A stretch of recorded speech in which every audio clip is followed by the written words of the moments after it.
Before the ships arrived, before the crosses, the crowns, and the classrooms that taught us to forget, Africa already knew who she was.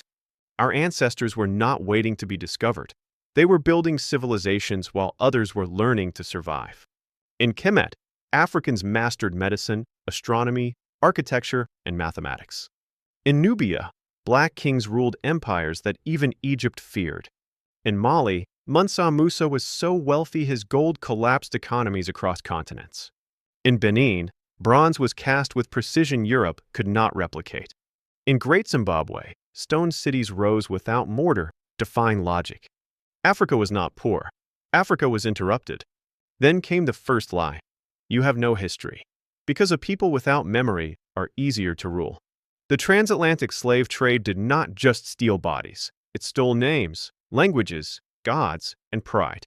Children were torn from mothers. Kings were bribed or betrayed. Millions died in the ocean, their graves unmarked, their stories untold. Then came colonialism, dressed as civilization. Borders were drawn without African consent. Resources were extracted, not developed. Education was redesigned to make African children admire Europe and doubt Africa. Then came religion, weaponized. Faith itself was not the crime. The crime was how it was used. To label African spirituality as evil, to rename African wisdom as pagan, to teach obedience over identity, to preach heaven while stealing land on earth.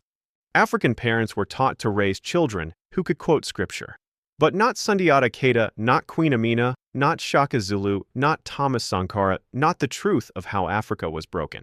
So a dangerous cycle was created, children who know Jerusalem, but not Timbuktu, who know Rome, but not Ifa, who know European kings, but not African emperors. And when a child doesn't know where they come from, they accept anything they are told they are. This is why African parents must teach history at home, because schools may not, churches may avoid it, and the system benefits from silence. Teach them that Africa funded Europe's rise, that Africa's resources still power the modern world, that poverty here is engineered, not natural, that dependency was designed, that inferiority is a lie repeated until believed. Teach them before the world teaches them to be ashamed.